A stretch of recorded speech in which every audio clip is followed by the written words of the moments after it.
que acharem interessantes para poderem estar adquirindo.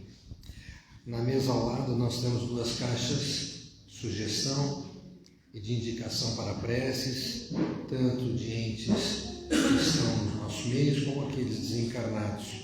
Todos podem fazer as escritas e colocar dentro da caixa para as preces e sugestões de palestras, de atividades para a nossa casa. Não está aqui na relação dos avisos, mas algo tocou meu coração e mais uma vez eu vou pedir que cada um sinta-se à vontade para trazer um ente, para trazer um vizinho, para trazer um parente, para passar a frequentar a nossa casa. É muito importante que outros saibam aquilo que vocês também encontram aqui. A paz, a tranquilidade, o atendimento fraterno. E é sempre bom que tenhamos sempre uma renovação e uma atividade com mais pessoas. Muitos às vezes estão só esperando o convite de um de vocês para virem participar da nossa casa. Sejam todos bem-vindos. Vamos à psicografia da noite. Projetos de luz.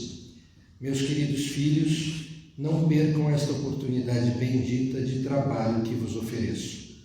A vida é curta demais para desperdícios. Não deixemos a estrada de Damasco, preferindo os atalhos incertos, onde não encontraremos com Jesus. O amor transporta montanhas. Não percam de vista que apenas o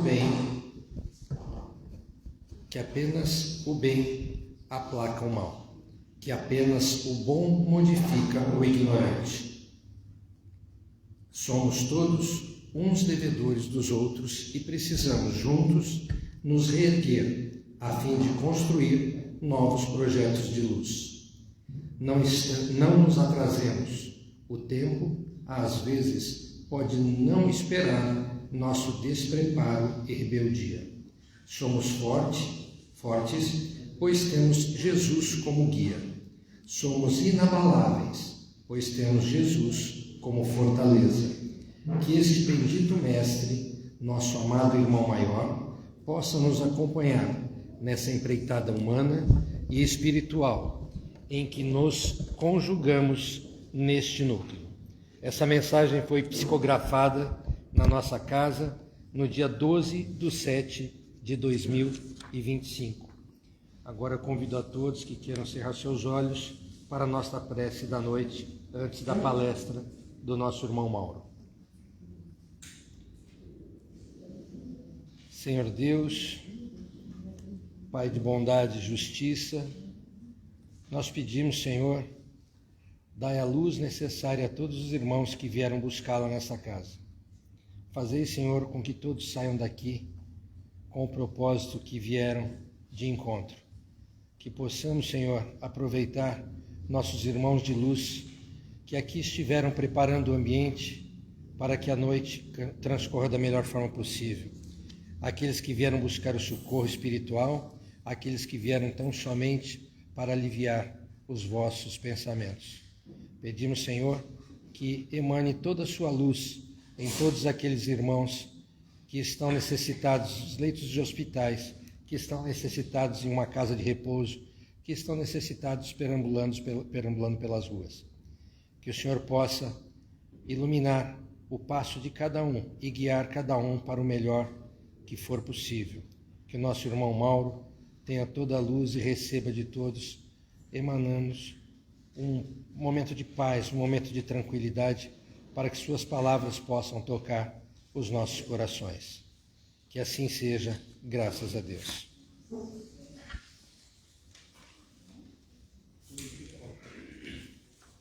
Boa noite a todos. Hoje nós vamos falar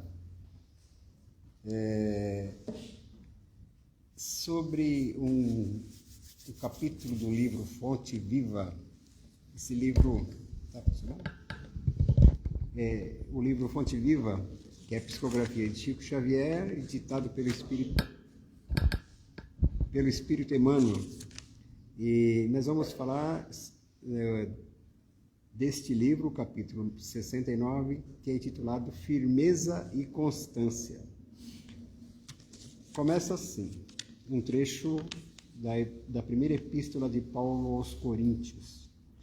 Portanto, meus amados irmãos, sede firmes e constantes, sempre abundantes na obra do Senhor, sabendo que o vosso trabalho não é vão no Senhor.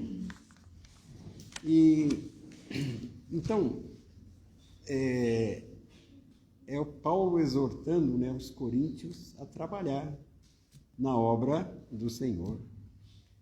Então vem Emmanuel e comenta isso, né?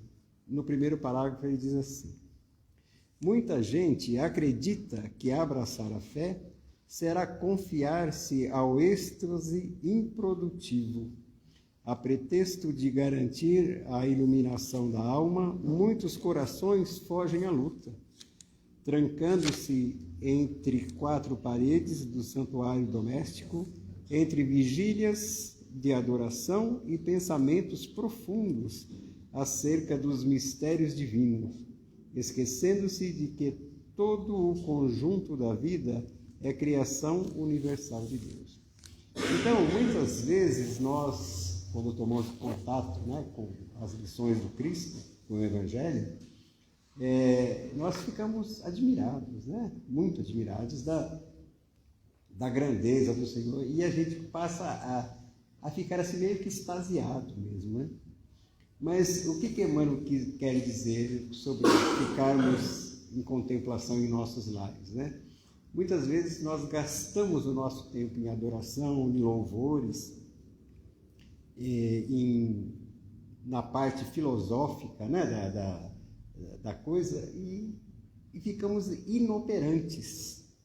E se nós ficarmos inoperantes, a gente não aprende a lição, né? Seria a mesma coisa que nós temos um monte de teoria e nada de prática. Então, contemplar as coisas de Jesus é maravilhoso, né? A filosofia de Jesus é fantástica, mas é preciso entendê-la, é procurar compreendê-la através da dedicação, através do trabalho.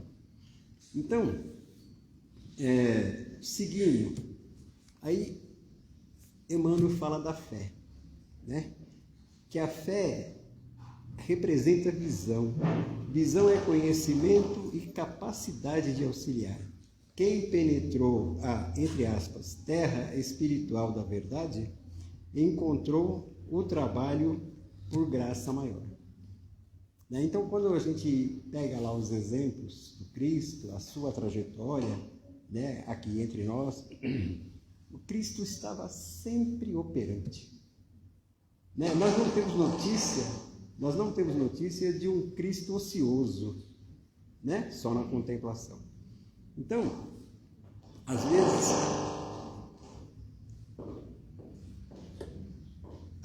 vezes, a gente fica crendo que a fé seja simplesmente acreditar.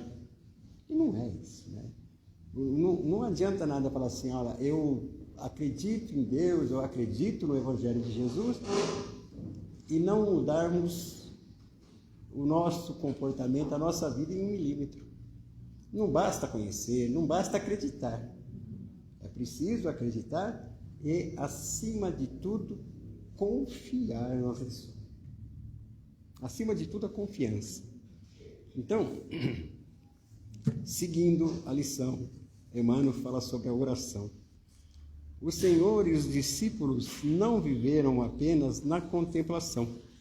Oravam sim, porque ninguém pode sustentar-se sem o banho interior de silêncio, restaurando as próprias forças nas correntes superiores de energia sublime que fluem dos mananciais celestes. A prece a reflexão constituem o lubrificante sutil em nossa máquina das experiências cotidianas. Então, orar necessário, meditar necessário. Nós precisamos estar operantes sempre, e a prece nos liga a Deus, nos liga ao plano espiritual. Né? O nosso pensamento tem uma força incrível.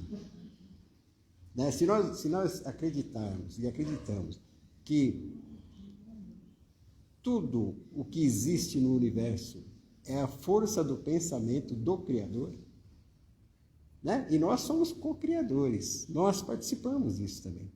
Nós não criamos só coisas materiais. Por exemplo, essa edificação aqui, ela partiu do pensamento, né? Do pensamento das pessoas que construíram isso. Mas a edificação espiritual desta casa, né, parte de um pensamento maior. Né? Construir a casa de tijolos é até certo ponto fácil, né? Mas edificá-la espiritualmente requer fé, oração, concentração, dedicação e principalmente trabalho, né? E eu estou dando um exemplo da casa espiritual, mas e a nossa edificação interior? Né? É preciso trabalhar, então é preciso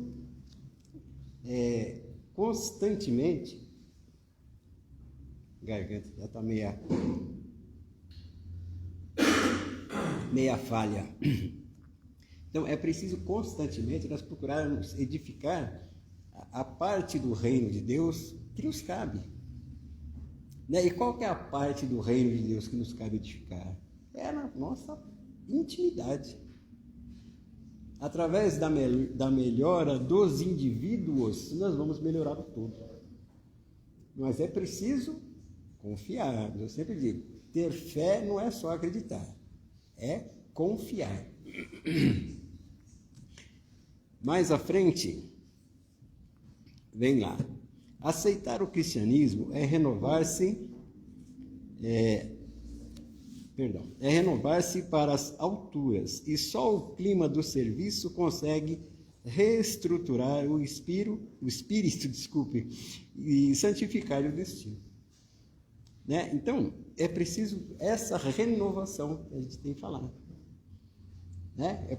O Paulo, né, o apóstolo que escreveu esse trecho aos Coríntios, ele nos exemplifica isso, né? Quando Paulo tomou conhecimento do cristianismo, ele começou a perseguir os cristãos porque não estavam de acordo com a fé que ele abraçava. Mas quando ele encontrou-se com o Cristo na estrada de Damasco, ele deu uma guinada na sua vida, né? E começou a se interessar pelas coisas do cristianismo. Mas ele teve que trabalhar. No começo foi um entusiasmo, né? De pregar aquilo que ele acreditava, que ele conheceu ali para todo. Qual foi a reação do povo? Paulo endoidou. Ele que estava perseguindo cristão até ontem, agora ele está fazendo propaganda do cristianismo, né? Só pode ser feitiço daquele povo, né? Que achava. E os não eram nem chamados de cristãos, né? Eram os seguidores lá, os homens do caminho. Então, aí Paulo aprendeu que era preciso se renovar, introjetar aqueles ensinamentos em si, para depois partir para o trabalho. Então, é preciso haver essa mudança. Aí quando Paulo conseguiu uma melhor maneira de divulgar o cristianismo, de trabalhar, aí ele até trocou de nome, né? Vamos dizer assim, aí ele chamava-se Saulo de Tarso, passou a chamar-se Paulo de Tarso, e simbolizando, né, que ele deixou morrer o homem velho para nascer o homem novo, a partir dali. E então, uma coisa muito importante, né, que está aqui dentro do que a gente vem falando. Importa reconhecer, porém, que o mestre e os aprendizes lutaram, serviram e sofreram na lavoura ativa do bem, e que o Evangelho estabelece incessante trabalho para quantos lhe esposam os princípios salvadores. Né? O trabalho é incessante e inesgotável. O aprendizado é constante. A cada vez que a gente vai conseguindo adquirir um pouco mais de entendimento sobre as lições de Cristo, a gente vai ampliando o nosso campo de ação. Mas esse campo de ação, eu digo, não é só o campo de ação externo, é o campo de ação interno. Mas não só na contemplação, na atividade, né? Mas eu quero dizer que a grande mudança que nós precisamos fazer é a mudança interior para podermos servir um tanto melhor. É preciso crescer.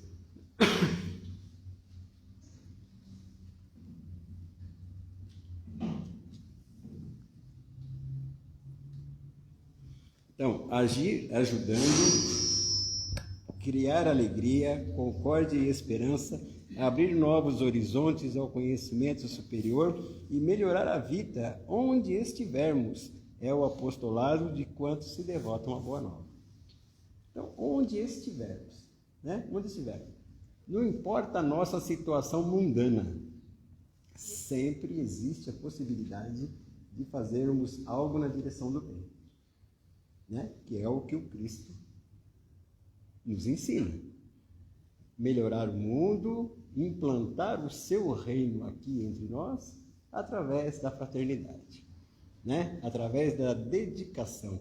Agora, muitas vezes as pessoas imaginam que essa dedicação ao próximo é uma dedicação material.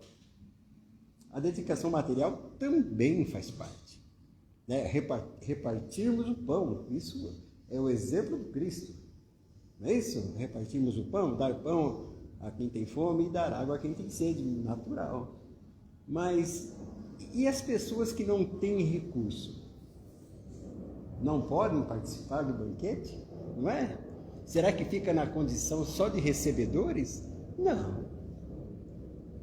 Nós podemos fazer muita coisa mesmo sem as posses materiais, né? Mudando a maneira de pensar, por exemplo, reduzindo o nosso tom de crítica, né? Porque nós temos um costume, isso é um costume horrível, mas todos nós carregamos, de criticarmos o nosso próximo, né? Aí a gente vê uma notícia na televisão, fala, esse cara também, não sei, quer dizer, aí nós já estamos nos julgando melhor do que ele. Será que somos? Será que não somos? Isso não importa, importa nós entendermos que a nossa passagem por aqui, ela é muito rápida. E se nós gastarmos o nosso tempo em bisbilhotar a vida dos outros e ficar dando palpite, nós estamos jogando a nossa vida fora. Nós estamos jogando oportunidades de ouro, de mudança. Nós estamos perdendo a oportunidade do crescimento interior. Se nós observarmos os apóstolos do Cristo, né, Pedro, João, os Tiagos, Felipe, Judas, né, o Judas Iscariotes, o outro, se nós observarmos, eram homens simples, né, eram pescadores, cobradores de imposto, né, o pessoal mal visto até hoje, né, o pessoal da Receita Federal aí. Então, e foram trabalhar com Cristo. Eles foram fazer o quê? Eles foram aprender, né? No começo era aquela maravilha, né? O Cristo fazendo prodígio. Mas o Cristo foi trabalhando cada um dentro do seu caráter, dentro das suas possibilidades, e foi ensinando até o desfecho, né? O desfecho é lá na frente. Mas eles foram absorvendo aquelas coisas e já foram mudando o comportamento, mudando a maneira de pensar de acordo com os exemplos e os ensinamentos do Cristo. E continuando aqui, agir, ajudando, criar alegria, concórdia, esperança. Nós já comentamos sobre isso, que é o trabalho operante. Agora, procuremos as águas vivas da prece para lenir o coração, mas não nos esqueçamos de acionar os nossos sentimentos, raciocínios e braços no progresso e aperfeiçoamento de nós mesmos, de todos e de tudo, compreendendo que Jesus reclama obreiros diligentes para a edificação de seu reino em toda a terra. Então Jesus não nos quer ajoelhados rezando o dia todo. Jesus precisa de braços, precisa de gente operante aqui. Ah, mas ele não é capaz de fazer tudo sozinho? Tá. E nós fazemos o quê? Né? Nós precisamos participar disso. Então, é preciso entender que eu não vou conseguir melhorar o mundo, mas eu consigo melhorar a mim. A única pessoa que eu posso melhorar no mundo, na vida, sou eu mesmo. Né? Podemos auxiliar os outros? Podemos, claro, devemos, é a lei, né? É a regra. Porém, eu não consigo fazer para o meu irmão o que lhe cabe.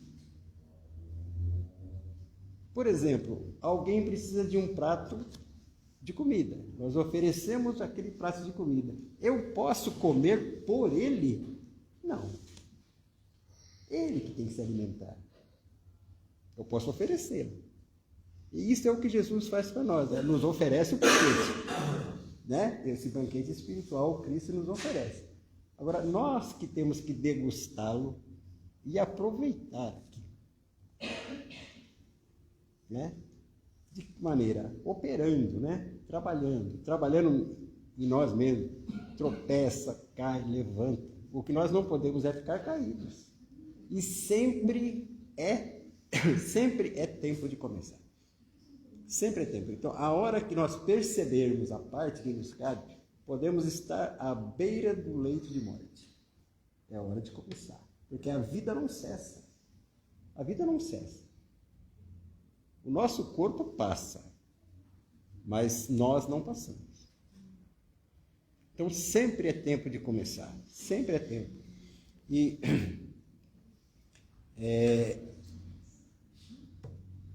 Paulo, sempre exortando seus seguidores, seus discípulos, está lá. Paulo de Tarso, invariavelmente peremptório, nas advertências e avisos, escrevendo aos Coríntios, esse trecho que nós vimos aqui, encareceu a necessidade de nossa firmeza e constância na tarefa de elevação, para que sejamos abundantes em ações nobres com o Senhor. Esse é o caminho. Então, ao invés de nós só nos deleitarmos com as nossas diversões, com as nossas preferências, não é proibido, né? Não é proibido. Mas é preciso caminharmos na direção correta. Nós observamos tanta coisa ruim que acontece à nossa volta que poderia ser evitado. Né? Que poderia ser evitado. A gente observa mortes, né? Acidentes horríveis, coisas assim tão que nos choca, né? E coisas que a gente imagina assim, poxa vida, poderia ser evitada, talvez uma palavra, talvez um auxílio, talvez uma prece, quem sabe? Sabe, que Jesus sempre nos atende, sempre, muitas vezes não da maneira como nós gostaríamos, mas da maneira que nós precisamos. Nós somos exortados. Então, cabe a nós oferecermos braços para Jesus, porque vamos imaginar, pessoas, sei lá, passar uma necessidade qualquer um de nós. Aí chega lá um irmão nosso, né, no mesmo plano, no mesmo nível, e nos oferece ajuda. Quem representa Jesus para nós naquele momento?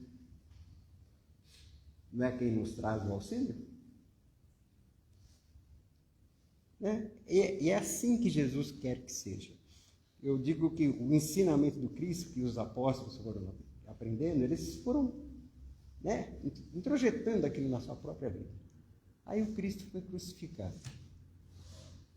Foi um alvoroço. Imagina, né? Imagina, poxa vida, crucificaram o bem, alguém que nunca, né, fez nada de mal ali, aquela sua aparição entre nós, que só ajudou a todos, que só não parou, foi crucificado. O que será de nós agora? É tanto que na crucificação, só João, né, e Maria ficaram ali na crucificação. O resto sumiu. Natural, com medo, né? Mas se pegaram ele e mataram, imagina nós, né? Aí, 3 dias após, vem a grande lição. A morte não existe. Olha eu aqui. O Cristo, né? Foi aí que se encheram de força, porque o grande ensinamento, acho que o ensinamento máximo de Jesus, ele é sempre ensinamento, mas o ensinamento máximo é que nós vencemos a morte, ou seja, nós não perecemos. Então vamos espantar a preguiça e vamos trabalhar na direção do bem, que foi o que o Cristo ensinou. E com certeza, essa certeza nós podemos carregar conosco. Eu sempre repito, não são palavras minhas, eu só repito. Todo e qualquer esforço, todo e qualquer, na direção do bem, se multiplica. O mal basta por si só. Né? Se basta. O mal se basta assim. Agora, todo e qualquer esforço na direção do bem, ele se multiplica. Pode ser uma coisa mínima, para o Cristo não interessa o tamanho do bem, interessa o bem. Interessa o bem. E isso vai se multiplicando, vai espalhando, vai espalhando, vai espalhando e vai como que contagiando, né, as pessoas. Um exemplo vale mais que 1 milhão de palavras. Porque a gente bandear para o lado errado é tranquilo, né? Deixar os instintos falar por nós, coisa mais fácil do mundo, né? E nós vamos nos atrasando. Então é preciso crescer. E outra, Jesus também recomenda: orai e vigiai, porque a gente não sabe da hora. E o que é essa hora? Não é a hora da morte, é a hora da dificuldade, porque nós não morremos, morre o corpo. Mas a hora da dificuldade pode aparecer aqui na frente. E se nós estivermos despreparados espiritualmente, o que ocorre? Né? Então, esse trabalho no Evangelho do Cristo é e deve ser constante.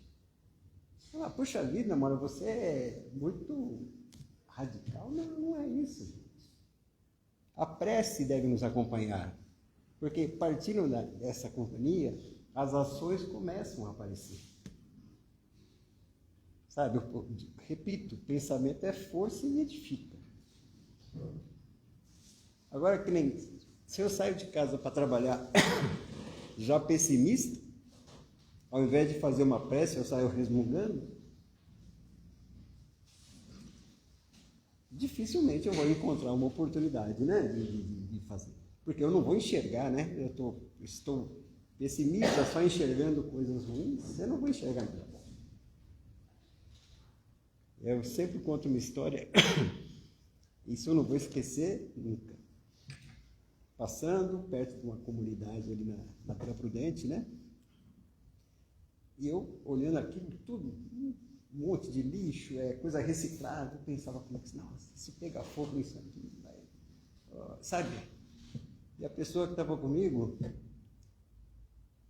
olhando assim, né? E eu pensando ali, dirigindo, passando debaixo do viaduto, ali perto do centro de detenção provisória ali, né? Eu não estava enxergando nada de bom. A pessoa olha para mim e fala assim, olha que bonitinha as fraldas no varal, tem menino novo. Então é uma questão de ponto de vista.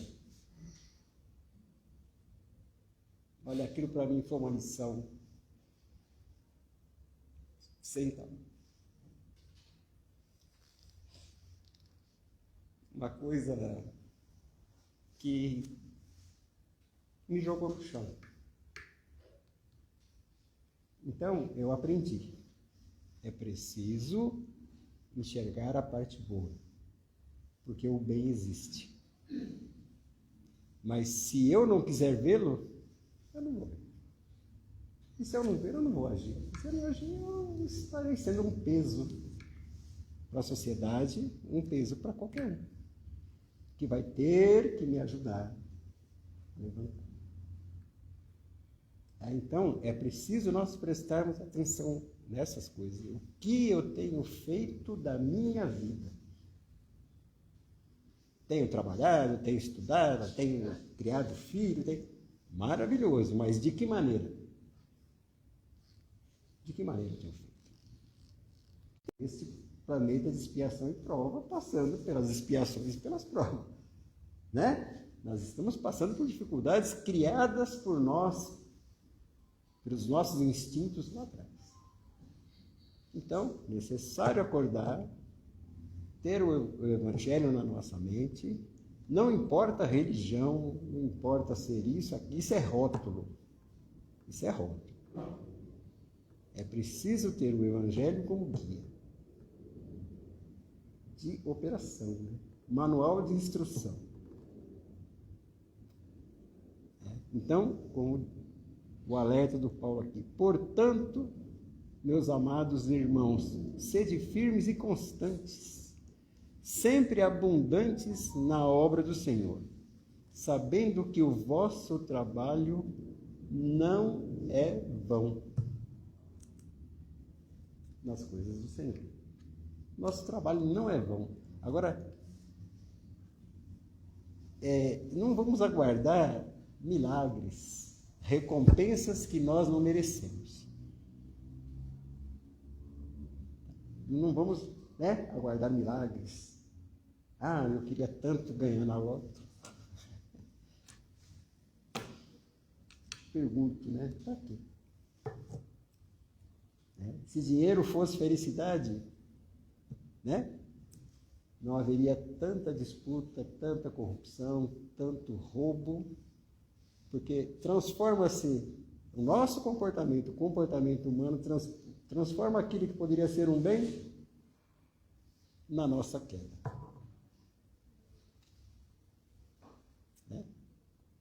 Transforma o que poderia e deve ser um bem em queda.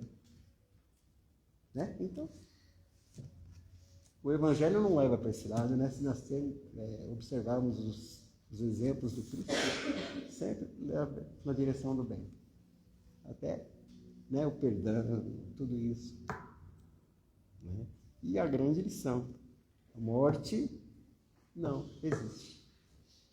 Foi aí que os apóstolos se encheram de fé e saíram divulgando o cristianismo pelos 4 cantos do mundo. Conhecido na época, que depois se espalhou e se espalha ainda até hoje. Tá bem? Eu agradeço a vocês a atenção e é muito bom estar de volta a casa. Muito obrigado e boa noite.